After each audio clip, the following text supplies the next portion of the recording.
एक दिन हुरैन फातिमा जो प्रेप क्लास में थी अपनी छोटी बहन अमल फातिमा के साथ खेल रही थी। अमल सिर्फ घुटनों के बल चलती थी और हर वक्त गिर जाती थी। हुरैन ने सोचा मैं अमल को चलना सिखाती हूँ। हुरैन ने अमल का हाथ पकड़ा और प्यार से कहा अमल देखो ऐसे चलना है। उसने खुद चलते हुए अमल को दिखाया। अमल हंसने लगी और अपने छोटे छोटे कदम उठाना शुरू कर दिए। पहले अमल गिर गई मगर हुरैन ने उसे संभाला और कहा घबराओ मत, तुम कर सकती हो। धीरे धीरे अमल ने खुद से चलना सीख लिया। जब अमल ने अपने पहले कदम खुद चल कर लिए, हुरैन खुशी से तालियां बजाने लगी और अम्मी को आवाज दी देखो अमल चल रही है। अम्मी ने दोनों को गले लगाया और कहा हुरैन तुमने अपनी छोटी बहन को चलना सिखाकर साबित कर दिया कि तुम एक जिम्मेदार बच्ची हो।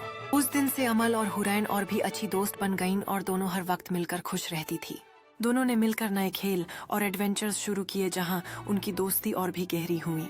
हुरैन ने अमल को हर नए खेल में मदद दी और उनके बीच का रिश्ता मजबूत होता गया। अमल ने हुरैन से सीखी हुई सब चीजों को अपने तरीके से करने में मजा आना शुरू किया।